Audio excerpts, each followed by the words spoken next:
Welcome back to the show where we run you through all the Dolphins news you need to know about. We do it each and every single Sunday. If you like that, then go check out the channel for a bunch of past podcasts, including one we did on the draft. So if you want to run through on that, you can go check that on the channel. On today's episode, we're going to be talking about Ryan Fitzpatrick versus Josh Rosen very briefly, because it's all based off of OTAs, which is really nothing.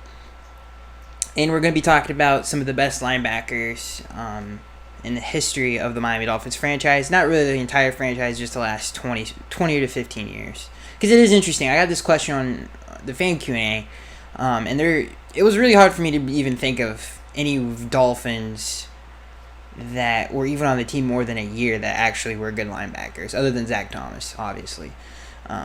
So it's going to be hopefully an interesting show for you guys. Not a whole lot to talk about. It's obviously the dead period for football, and there's not a whole lot, but at least OTAs has concluded, so we have some stuff to talk about.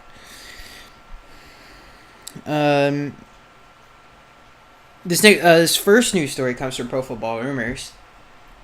Dolphins to sign Adolphus Washington to a one-year deal, according to ESPN's Adam Schefter. He was a third-round pick in 2016. If you did not know, he was selected by the Buffalo Bills.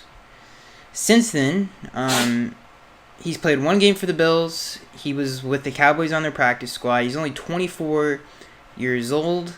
The Bengals signed him to their active roster towards the end of September of last year, but he was shut down with a knee injury before Thanksgiving. He's 24 years old. I don't know if I already said that. So,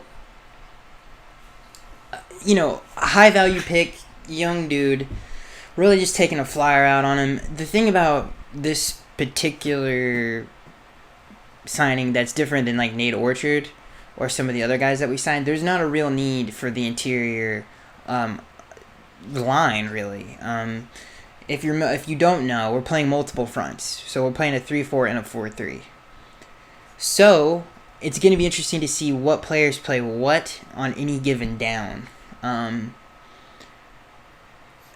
And I feel like the interior of the defensive line is actually pretty good. You got Devon Gotcha, who when we do use a 3-4 front, which I think we're going to do a lot more than people think,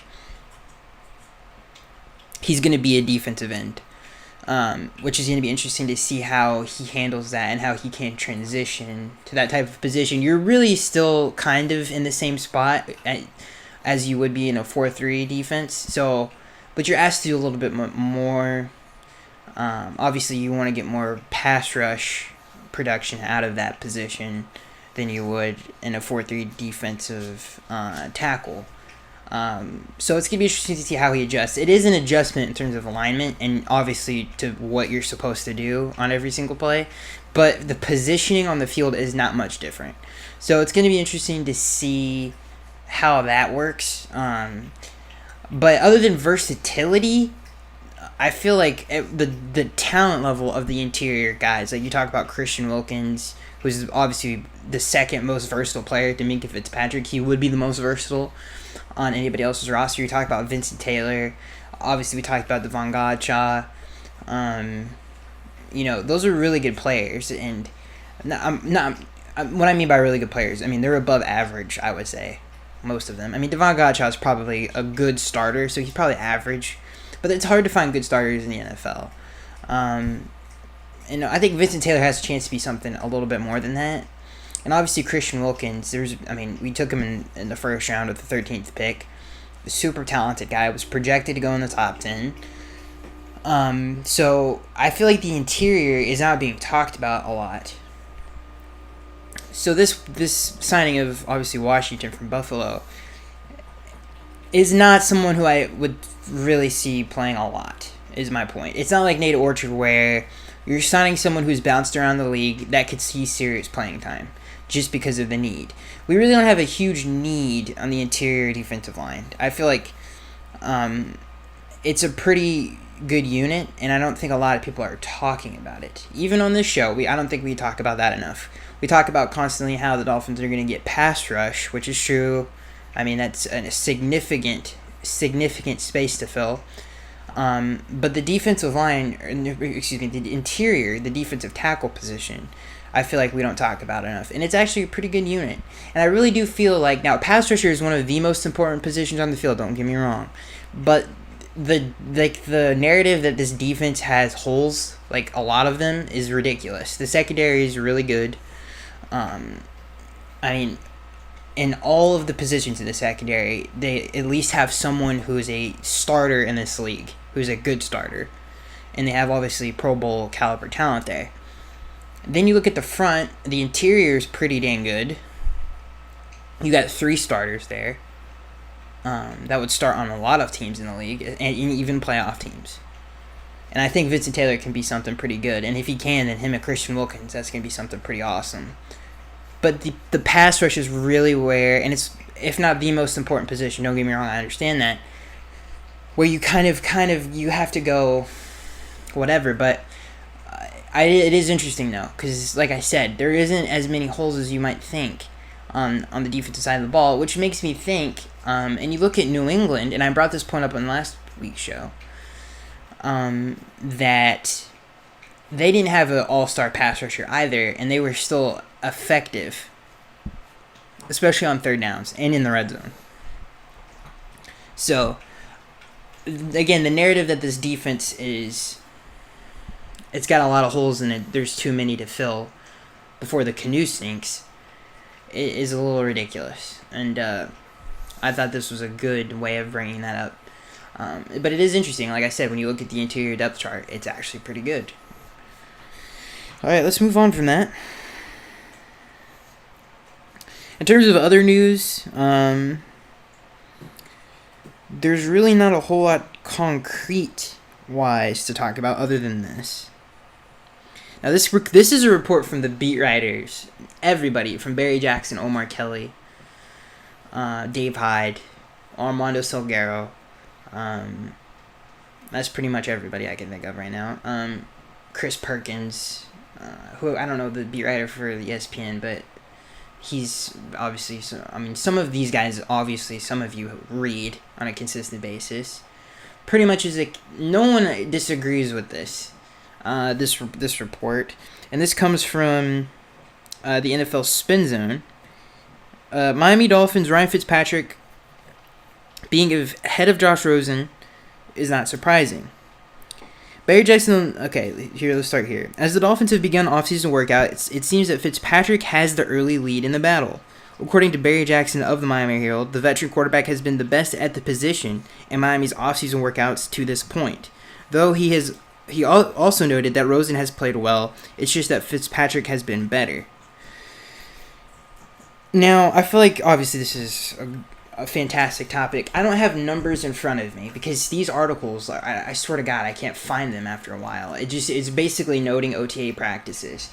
Ryan Fitzpatrick, I think he threw a lot of touchdowns to Kenny Stills. Apparently, he was the better deep ball thrower. He had like a 75-yarder to Kenny, like over the shoulder, beautiful connection. Both of them have thrown picks in practice. One of the practices in OTAs apparently where the offense clearly won. We were scoring touchdowns up and down the field. We were doing mostly red zone, so it wasn't up and down the field, but it was mostly red zone drills. And the offensive won the day, and really the description of that particular practice, if you guys can find it, I could not find it. And we're talking about Josh Rosen versus Ryan Fitzpatrick, in case you got lost. The offense had won that particular practice, so much so that they dominated it. That's the first time I've read a report like that, even in OTAs throughout the years, since Tannehill has been here. And that's not even a joke. I haven't really heard of a practice that productive. And again, OTAs, I'm counting OTAs just over the years, not even training camp. Like, I haven't heard anything like that in a while. And I know it was one practice, but I just haven't heard of that, or of the offense, like, it's usually the defense that wins, or it's just even. I've really never heard, I can't particularly think of one where the offense has won. So I think that's a good sign. The red zone drills also improved a lot. And I'm getting off track here. This is something that I want to talk about because I think it's very interesting. I think both quarterbacks are they're very good red zone throwers. They're very good in tight windows. They're very accurate when it comes to that. Ryan Fitzpatrick's a little bit more inconsistent, just because we have a broader work of him. Getting back to the topic, but it is interesting. I want to talk about. There's a nugget in there that I want to talk about, but we'll do that later. Josh Rosen versus Ryan Fitzpatrick. Why would Ryan Fitzpatrick be over Josh Rosen? Some of you might be thinking that. Well, I think, to be honest with you, none of this matters. It's in shorts and a t-shirt, for God's sakes. It is like playing backyard football. There's really no pressure. There's no stakes. Your mind is clear. There's nothing going on. There's no pressure. It's a completely different thing than actually playing in training camp with pads. So to make any there's no one winning here. No one's beating out anybody. This doesn't matter. Okay, I want to make that perfect. Like, I cannot make that more clear. Another reason why it doesn't matter is obviously Josh just got here. Ryan Fitzpatrick has been here a lot longer than Josh has, and he's been learning the playbook. He's also an NFL veteran who's been in the league 15 plus years. So it doesn't surprise me that he knows the playbook a little bit more, and he has a little bit more insight on the plays that they're running in practice. Again, also, it is a t-shirt and shorts. It's not. There's no contact of any kind. There's nothing. There's none of that going on. It's not football yet, and when training camp, when it comes around, that's when we should gauge. And preseason really is the final race for the job. I feel like that'll really tell you who won. I really don't believe you will get an answer until preseason. So none of this matters. I just wanted to bring that up for those reasons. If that mattered, if t-shirts and shorts mattered, then Jay Cutler would be one of the greatest quarterbacks of all time. You know, players like that who are just really talented, and they don't have to think at all. They don't have to read a defense. They don't have to do any of that. It's just go out there and throw. There's no stakes. There's no pressure involved. And when training camp comes along, it's going to be really interesting. It's going to be one of the more interesting training camps in Dolphins history. Now, we have to have something to talk about. That's why people are talking about this right now. It's very similar to what's going down in Carolina right now. Everybody's like, oh, Will Greer's going to take Cam Newton's job. When the NFL season starts, no one is going to even remember that story because it's just ridiculous. No one has anything to talk about right now. You do not win a job in voluntary OTAs, ladies and gentlemen. I don't think that's news to anybody. So, you don't even have to be there. So I feel like I had to get that off my chest. I think it's just a ridiculous thing to say one player is ahead of the other one. You can sit here and say, oh, first of all, practice is, you want to make mistakes in practice. That's where you get better. So I just don't think this is the place to be saying one player deserves the job over the other. And I don't think one will be ahead. Like, I think they're going to both start off even by the time training camp comes around. Unless one of them is, like, not doing their work. Or there was also one more thing before we leave the Ryan Fitzpatrick versus Josh Rosen topic. There was, like, an anonymous player that said that he thought that Ryan Fitzpatrick was doing a better job in OTAs, for God's sakes. It's like, come on, dude. I mean, good Lord.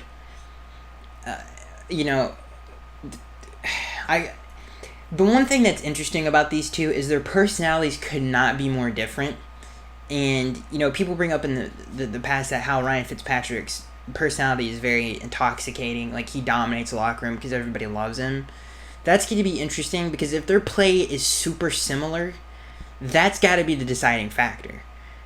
Is who does the locker room respond to more? And it has to be Ryan Fitzpatrick. If Josh Rosen goes in there and he doesn't do very well, and then you have Ryan Fitzpatrick waiting in the wings, and there's not that much of a difference in terms of Sunday production, then that's going to be an issue for this locker room. That's one thing that I'm kind of worried about, unless the guys take to Josh Rosen. But I feel like that's what that player is really basing it off of, because none of this matters. I don't really could see anybody really making a case for that, other than preparation for the season. In terms of competition, it's really nothing. But it is going to be interesting to see if the locker room somewhat has do they split on this? If Josh Rosen goes out there and balls out, then they're not going to say nothing. It doesn't matter what they think of who's got the better personality. But I feel like that could be a topic through the season, especially if these two are even. It's going to be very interesting. And like I said, I do think personalities will clash a little bit if they have even play, and maybe the coaching staff picks, Josh over Ryan just because they feel like, okay, he's the young guy. So that to me would be the winning factor with the coaching staff, but not necessarily with the locker room. So it's going to be very interesting to see how that all plays out. Again, if I had to bet money, I feel like Josh is going to blow. I think he's going to blow the doors off this thing. And I really do believe that. And I think another factor. One more thing I will say before I could talk about this forever, but one more thing I will say, referring to the whole Ryan Fitzpatrick versus Josh Rosen thing.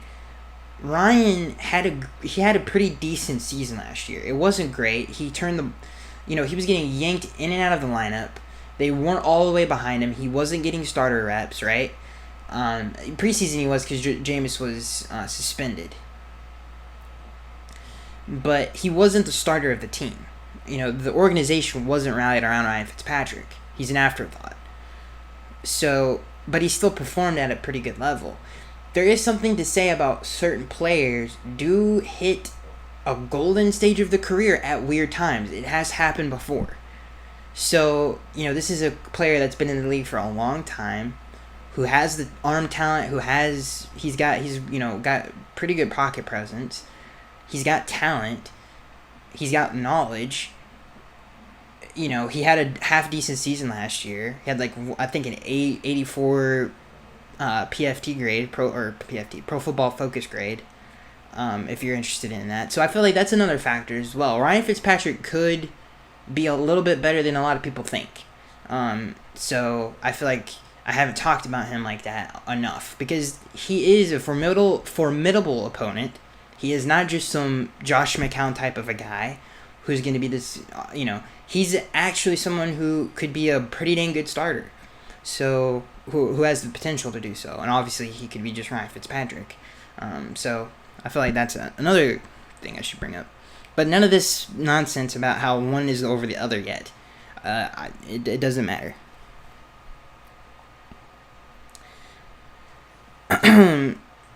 And this is another news story I have on the docket. I'm just going to throw it out there. We just talked about it.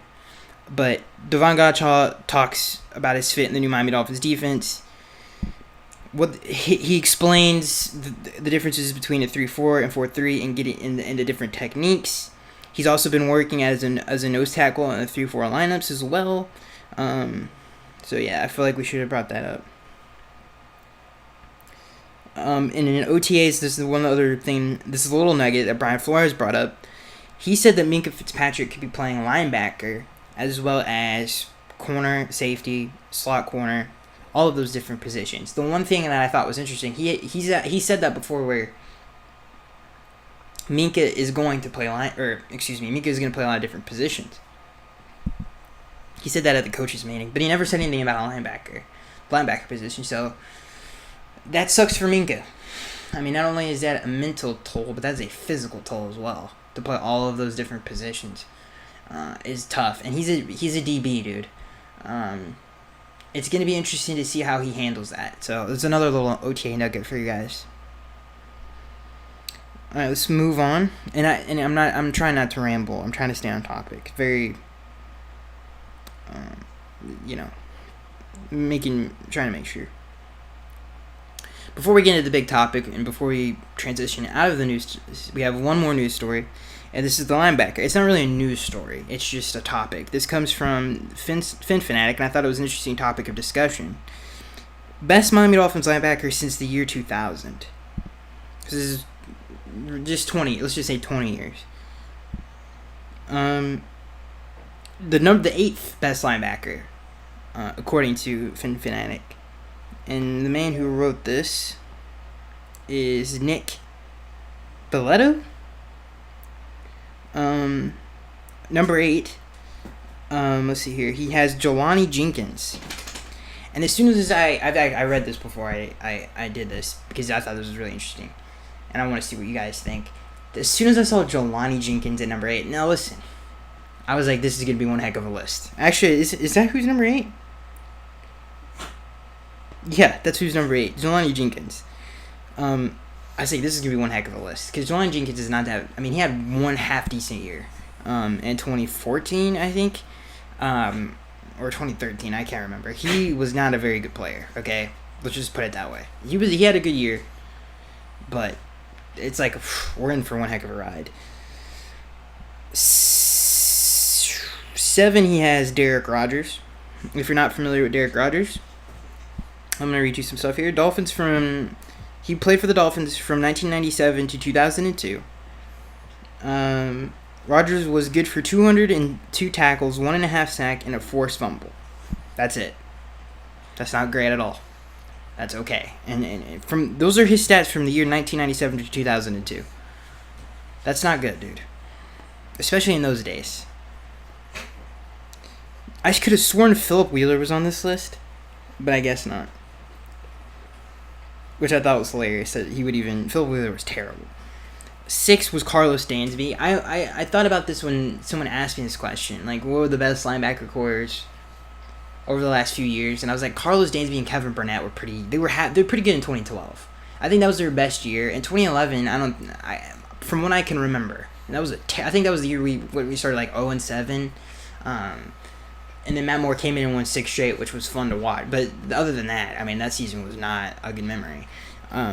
But I'm pretty sure, and neither was 2012, but, I'm pretty sure that was their best years. In terms of his stats, which we have right here, in his time with Miami, he was a solid linebacker, and he was able to rack up 322 tackles and 14 tackles for a loss. And he played middle linebacker, if you're curious. He was able to add 9 pass defense, and that's it. And he had 1 Pro Bowl season for us. So yeah, there you go. And Carlos Dansby is obviously had a very good career. Number 5 is Koa Misi. I forgot about Koa. I think a lot of people do, but he was a pretty good player for us. So just some of his stats here. He ended his playing career with 360 tackles, 12 sacks, 3 forced fumbles, and 2 fumble recoveries. He never had a Pro Bowl caliber season, but he shouldn't be remembered for his numbers. What matters for this list is longevity, as he played from the Dolphins from 2010 to 2017. Obviously, he had unfortunately had a lot of injuries during his career, and that's what ended his career short. But Koa, I always thought he should have been a pass rusher. If he was in a 3-4 defense, we tried to move him to middle linebacker, and it didn't work. I think in 2011, if I'm not mistaken, he had a very good year one year, rushing the passer. He showed a lot of promise. I really do feel like if Koa was any other system, I can't remember what year we switched to a 4-3, but he would have been perfect for that, dude. He had potential to be a good pass rusher, like a good tweener linebacker. But he was not a very good coverage guy.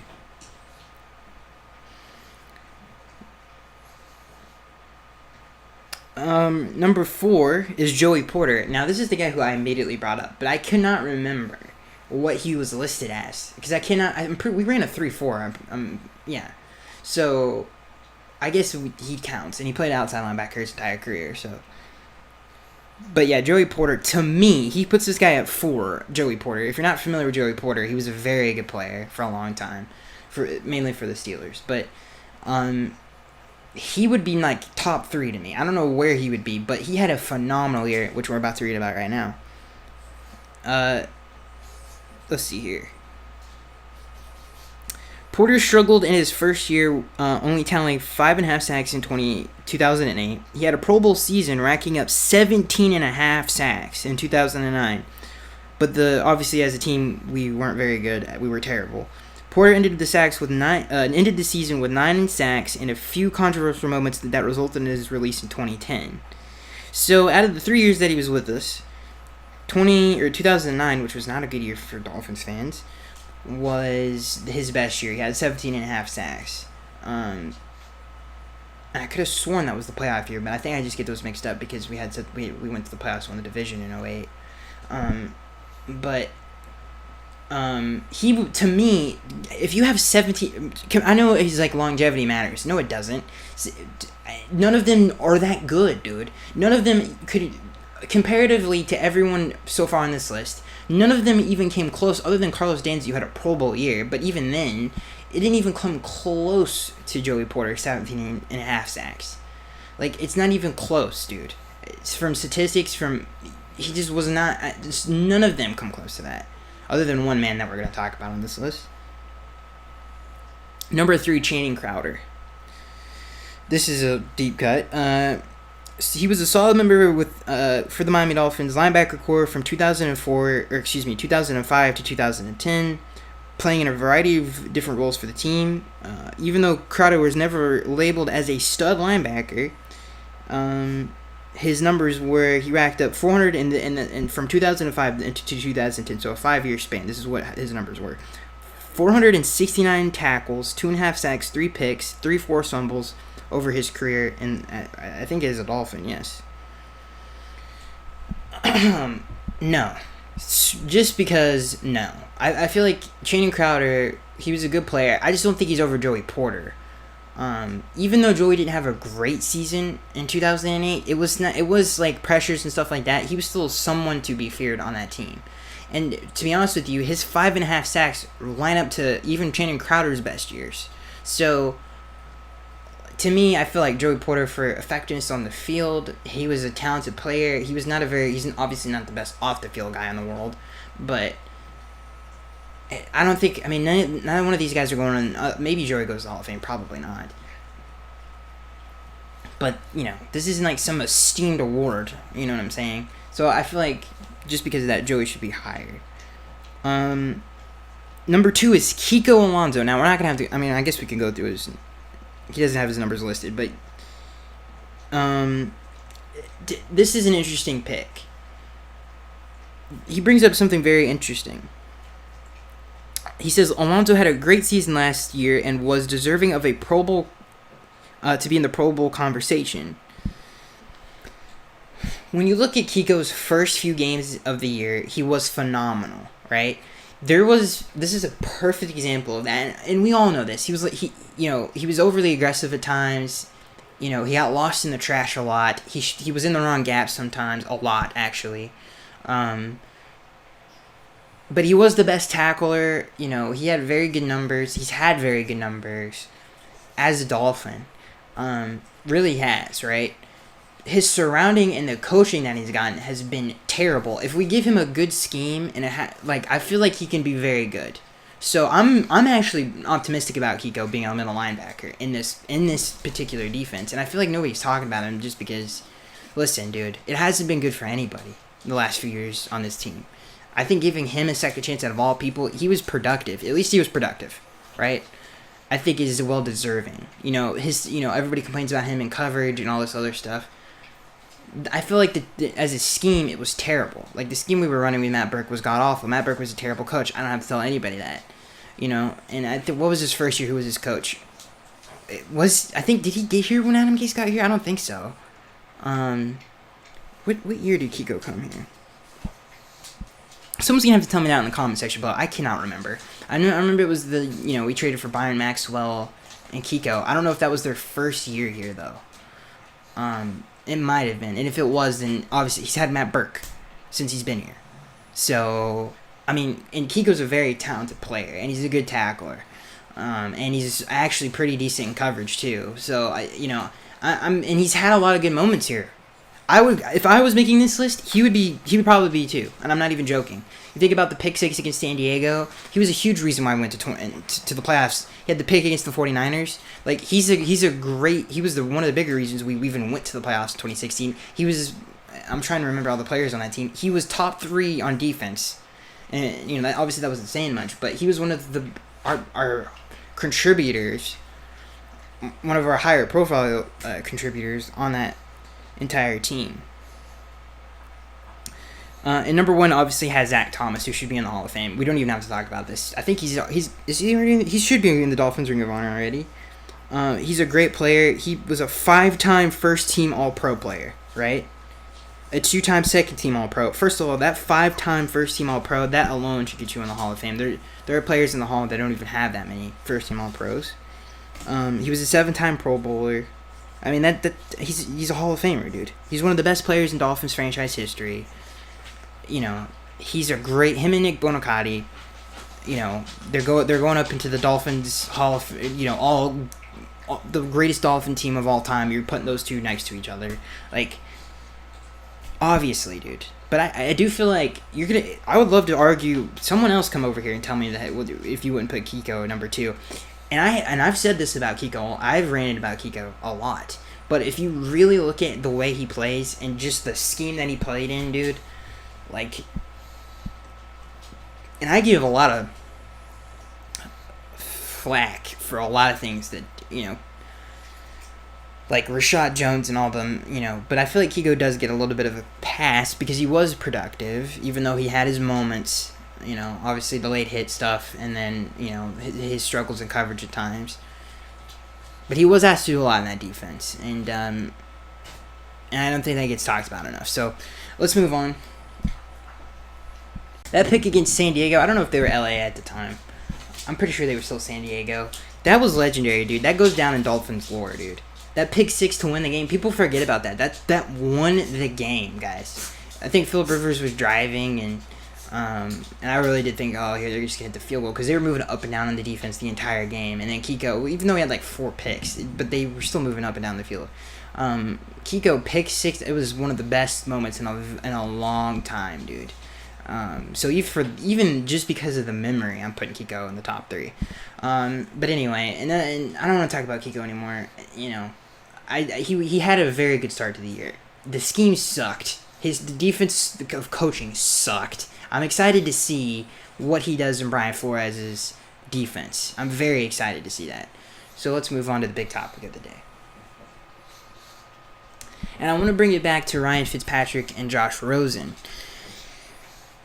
So people like to bring up Devontae Parker in Mike Gesicki's struggles in the red zone, even in practice, okay? But mostly in games, right? The fade route wasn't there. They weren't utilized the right way in the red zone. That was a huge criticism of all of us. I think that had a lot to do with Ryan Tannehill. Tannehill was never good at throwing the fade route. He's never been good at making traditional, since Pop Warner throws that most quarterbacks make because he wasn't brought up that way like Ryan Fitzpatrick and Josh Rosen. He just doesn't have that natural instinct that some quarterbacks have. The feeling of a fade route and all of that stuff, I think that's really how you get to be so good at it, is just you have to be a natural at it. And Tannehill obviously didn't start playing quarterback until he was in college. So that's something that these two have done throughout their entire career. They've been very good at it in the red zone. Even with Ryan Fitzpatrick's struggles, when he gets in the red zone, he's made some really, really good throws. Same thing with Josh Rosen. So they have that natural instinct of a quarterback that they've played it their entire lives. So they have the back shoulder fade in their their utility belt. And that's a huge asset to have down in the red zone. It's one of the most spammed things in the National Football League, especially when you have someone like a Mike Gesicki or a Devontae Parker who are physical freaks and can use their talent in the red zone against a smaller player, which they're going to be on 98% of the time. So I feel like there was a huge hole there, and that practice really made me think about it because they were dominating in the red zone. It was red zone drills. I think Mike caught a touchdown down the middle at one point. I know he did. I don't know if it was in red zone drills though. But that was lacking, especially in the red zone as a offense. We really didn't have a lot of. If you think about Tannehill's years in Miami, and you think about how many touchdowns we've had with him from the 15-yard line to the goal line, right? There's not that many, and especially anytime there was, it was really a lot of rack. So to have that route and to throw even over the shoulder, go routes in the red zone, back shoulder fades, fitting it in on like a post route, stuff like that, I feel like was lacking, and it had to do with the quarterback position. And to hear that practice go so well, like I said, I haven't really heard, and I can't remember a time, even when Tannehill was the starter, and some of the backups that we've had, even when Jay Cutler was here, I can't remember of a time of the offense clicking that well, and it just made me think of that. Perfect example of this is when we tried to throw a fader out to Mike Gesicki, and it was picked out. I think it was Mike, and I'm pretty sure it was Mike to the Titans, and he's actually open. The ball was terrible location. It was a terrible throw, and it obviously got intercepted, and that was Tannehill. Some other fade outs that I can remember that Tannehill we attempted to do. The one to DP in the 49ers game, there was a couple to DP that were out of bounds, even though he caught them. It wasn't necessarily Tannehill's fault. But other than that, we just never ran those plays, dude. And I think it had a lot to do with that. And I just thought it was an interesting thing to bring up.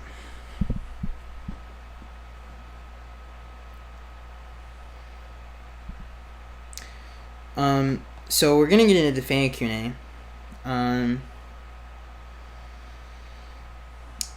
But I accidentally forgot to upload it, and also I was locked because I had forgotten my password. I was locked out of my account for a long time. I planned to upload it on Friday, but I mean it was a war that I finally won just to get my password back and to remember it. So I couldn't do anything on YouTube for like 4 days, and so that really affected it. And then I forgot to do it today.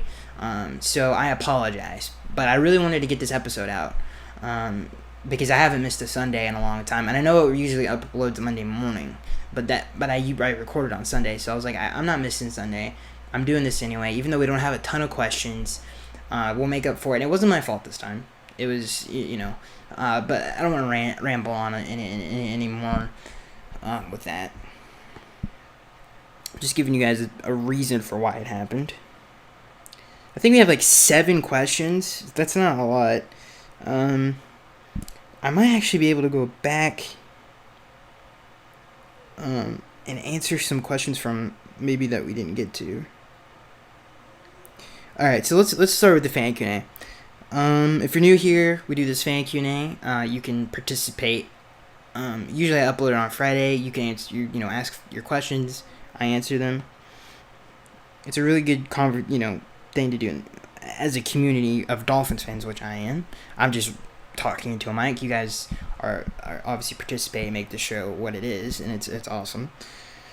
This is my favorite part of the show too. This first question comes from B. Dennis. He says, since the overall expectations for this year's team are not so high in most media outlets as far as wins, how would you judge success for this team and this coaching staff? If we went 8-8, I would be so crapping happy, dude. And I hate to say that because it seems like 8-8, 8-8, 8-8, 7-9, 6-10 has been the norm in Miami for a long time. So why the heck would I want to see that again? It's different though. This team, I feel like, and I think saying I would be so happy is a little ridiculous. But this team's different, and I don't really have to tell you why. It's a new regime. To be competitive, if you go 8-8, you're a competitive team. That means you probably win a lot of games you probably should have won. Usually, that's what that means. Or you could be like us, in Adam Gase's year where we never got a blowout win. Everyone was about by 7 points. It was one possession game all the time. And our losses, we would get destroyed, right? So there's also that 8-8 and 7-9. But what would be considered for the fans? And I don't know. I think 8-8 would be good. 9-7 would be great if we had a winning record. 9-7, 10. Scratch 8-8. I take back what I said. 9-7 and 10. These are not expectations. I'm saying if this happened. What was the question exactly? Since the overall expectations, so this is the expectation for the teams are so high. As far as wins, how would you judge the success for this team? Okay, so it is how would I judge it. I would say to be super excited about the future. I think 8-8, a good 8-8, which is hard to. You guys know what I'm saying. I don't have to explain it. Like we lose a lot of close games, and but we're competitive, right? And you can see the improvement. I think would be a huge win for the fan base. If we went 9-7 or 10-6, obviously that's a huge win. That's a huge win. But I feel like anywhere in there would be a huge win. 7-9 is not so bad either, even though it's not great. I feel like playing well with the division, beating Buffalo. If we beat Buffalo on the road and New England on the road, and that's not even New England on the road. We played well within the division. I think would be a huge win this year. for the future of this franchise, just because everybody's talking about Josh Allen and Sam Darnold a lot. They're the future of the division and all this other stuff, and how much improved the Bills and the Jets are, which is not true. The Jets have had a good defensive line for a while. The Bills have had a good defense. They had one last year. They had the number one ranked defense, and it didn't mean anything. And everybody's talking about how much improved their defense is. Their offense still stinks. None of them have anybody that scares me on their teams. Le'Veon Bell's a running back. LaShawn McCoy's a running back behind below average to average offensive lines. Whoop-de-doo, it's a passing league. Anyway, enough ranting. That's where I think playing well within the division, the record from 8-8 to 10-6, and these aren't our expectations, but I feel like that would be a success story for this team if we went somewhere in there. Even 7-9, I feel like here's what I'll say: 7-9 to 9-7, somewhere in there. That's a win for this organization. 10-6 would be a slam dunk. All right, so this next question comes from, and I've said this before. I do believe that team can do it. I do believe this team can do this. If the offensive line and we somehow figure out how to have a consistent pass rush, then I feel like we can achieve it. Because for first time in a long time, and especially if what I think does happen, that Josh Rosen does win, this offense is cooking, dude. Ooh, it's cooking. This next question comes from Alpha. He says, are you at all concerned about Rashad Jones not in OTAs? Rumors that he is not happy, probably not going to be a Dolphin in a year or two. I'm not concerned about it. It's voluntary. He has a lot of work coming to him. We have a mandatory minicamp coming up in a few days. We also have training camp and preseason. He has enough time to learn the playbook and learn the system and be with the guys. So him not being at voluntary OTAs is not a huge deal. The only reason I would want him to be here is to learn the playbook. And who's to say if Brian didn't already send it to him over the to his email or whatever? I don't know. Send it to him somehow. So it doesn't concern me. I feel like it is overblown. And I've thought about it, and I'm like, yeah, that doesn't make any sense. It doesn't concern me, because he's going to have plenty of time to do so. And him being around the guys and stuff like that, a lot of the guys there know him, and the guys that don't need to. And when he gets there, he'll be fine. It's just really his personality is something that has concerned me. People forget, the man clashed, and maybe he was just sick and tired of the bullcrap, like we all are with that coaching staff.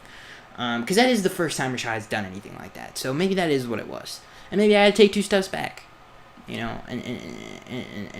look at it in that light, as opposed to the other light that I have looked at it as. So I'm not concerned. And will he be a Dolphin in a year or two?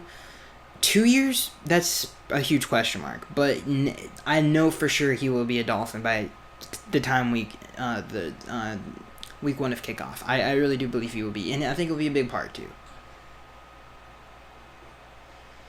This next question comes from Alpha.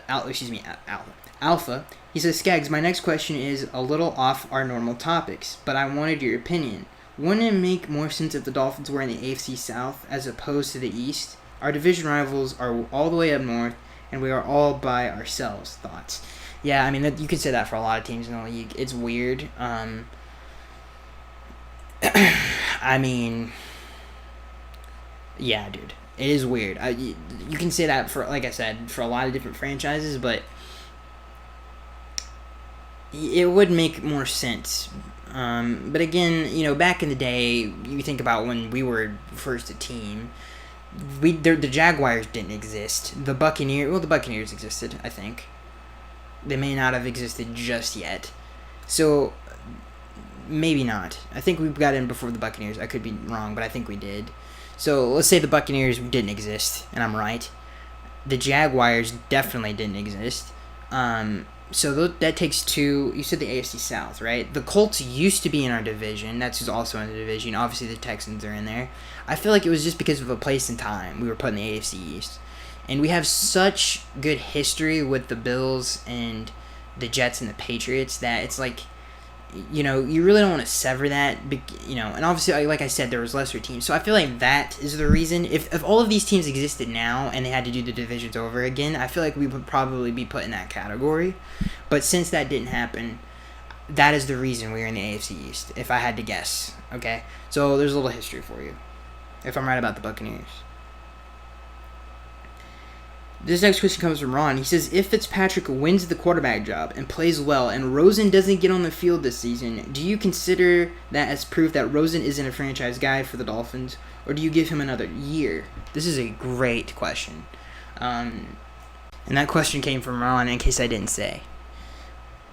I'll repeat it one more time. Ron asks, if Fitzpatrick wins the job, if Ryan Fitzpatrick wins the quarterback job and plays well and Rosen doesn't get on the field this season, do you consider that as proof Rosen isn't the franchise guy for the Dolphins, and do you give him another year? Yes, he's not the franchise guy. If Ryan Fitzpatrick beats him out, then he's not it. Then we need to go and do something else. We, draft a guy in 2020. And I think Chris Sims nails this on the head, how 2020 isn't a slam dunk for anybody to win some kind of, sweepstakes to save your franchise. He's right. Jake Fromm isn't as good as everybody thinks. Justin Herbert, I've said before, I'm not a huge fan of. The really only one that I really like is Tua Tagovailoa. He's the only one. So unless you're going to be one of those teams, it really doesn't... It's not really like you're winning the sweepstakes. I know a lot of Dolphins fans like Trevor Lawrence, but I don't believe in being a bad football team for that long. So, yeah, I feel like you address it then. You do everything you can to get Tua. We have, I think, the most picks in that draft as of right now. So it wouldn't be that, we would have the ammunition to do so if we needed to. But yes, if Rosen just, gets his, he never starts and doesn't see the field and Fitzpatrick beats him, then yes, he's not it. This next question comes from Upper Echelon. He says, do you think Fitzpatrick is an upgrade over Tannehill? This is a great question. I love Tannehill. Well, I should say I love Tannehill. I feel like it's a strong... I use these strong words to describe, like, great or, and I don't actually mean what the word means. It's just, I'm an idiot. Tannehill is a good player. I really do believe that. I don't think he's bad. I feel like people don't understand. The man was in a dysfunctional organization where the owner had a lot of say of what moves to make. And Ndamukong Suh would not have been a Dolphin if it wasn't for Stephen Ross. There was a lot of, and that was really the only one that hurt the team, a lot. For whatever, Suh was not that big of and he did not make that big of an impact on defense. When he was here, look at our stats. They were terrible, dude. 2016 was the worst. Even though we made the playoffs, it was the worst statistical year for a Dolphins defense in the history of the franchise. Our run defense was abysmal every time Suh took the field.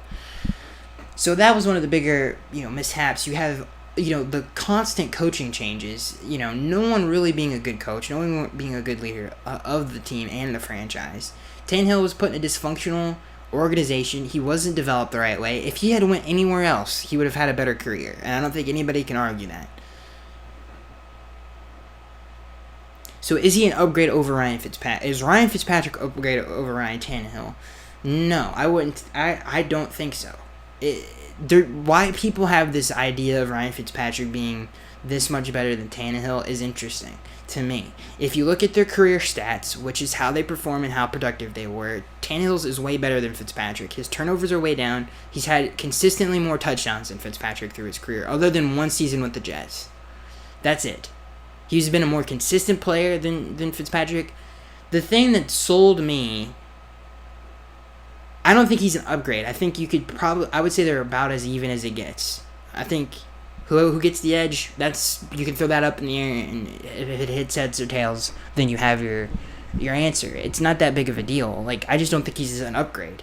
But so yeah, that answers your question. But I don't know what I was about to say.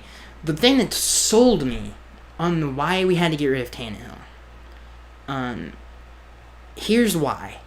His divisional record is not very good. And it was a consistent thing that we were, other than one season, and Matt Moore started, that year. Anytime we beat the Bills on the road, guess who was the starting quarterback for the last 8 years? It was Matt Moore. He was terrible against the Bills, right? He was good against the Jets. He was good against the Patriots, but he was terrible against the Bills. And he was okay against the Jets, I feel like. We got swept that one season, but other than that, we were 1-for-1. We should have been we should have swept the Jets in 2012. We swept them in 2016, and but he wasn't that great against in the division against the bad team. So that's a huge, okay, that's not very good. You can't be that bad against the Bills team on the road. That's not a very good team. Throughout his entire career, it was that way. He never won on the road against the Bills. So that was one of the he just wasn't very good in the division. If you look at his career, and then you look at his what was that? My train of thought just completely left. But the other thing that just kind of hit the nail, it was just a nail on the head, was his last few games here were just so bad. The team was so bad. And it wasn't just him. The team was god-awful, but he did not handle the situation very well. The team was one of the worst, especially on offense and in the receiver room. Remember, there was no Jakeem Grant. There was no Albert Wilson. It was Kenny Stills and Bryce Butler. And Devontae Parker, who just wasn't... Something was, he was Devontae Parker. He just didn't show up. And then obviously Mike Gesicki. The formations that we were running were super predictable. It was super simple stuff. We were keeping way too many people in the block. We had 3 receivers on a consistent basis, 3 receiving options. Sometimes the running back came out of the backfield, but other than that, it was 3 receiving options on every play. It was 3rd and 15 all the time. It was just a bad situation. For all we know, and this is not something, and this is the last thing I'll say about Tannehill, he could become Jim Plunkett. I feel like it's understated how bad the organization has been around him. I really do, dude. And it would not surprise me if he had a second breath with a different organization. It really wouldn't.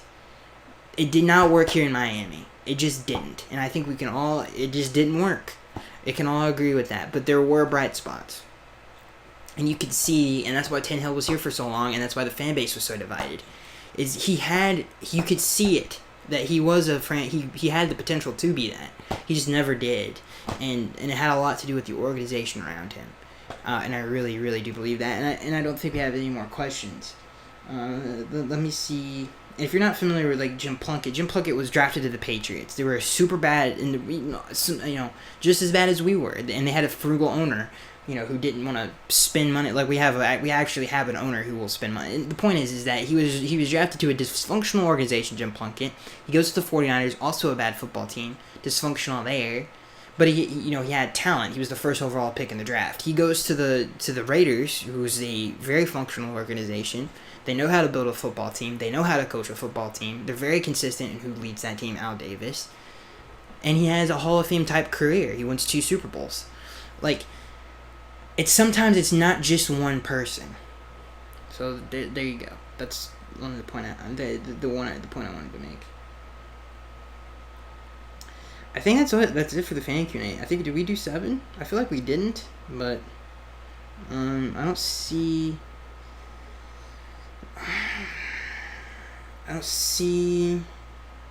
any other questions.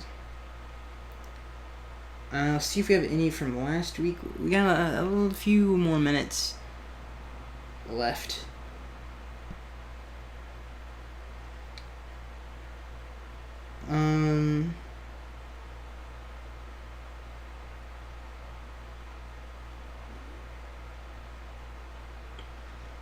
I don't think we answered this one.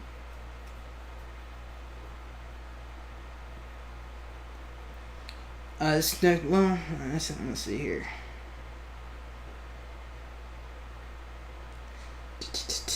There's not really a whole lot.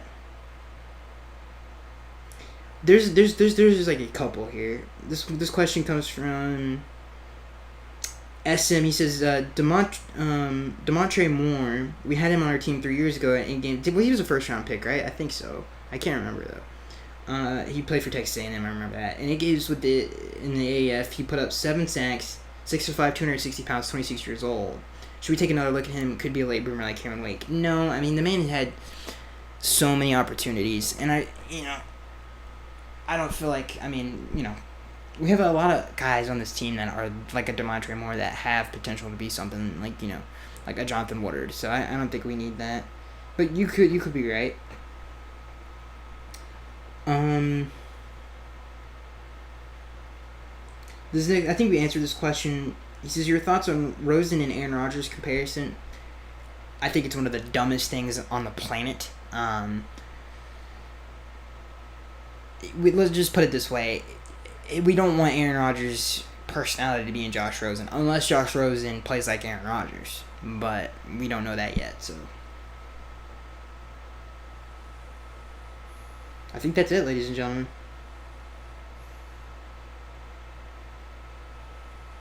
I think we covered everything in the OTA situation.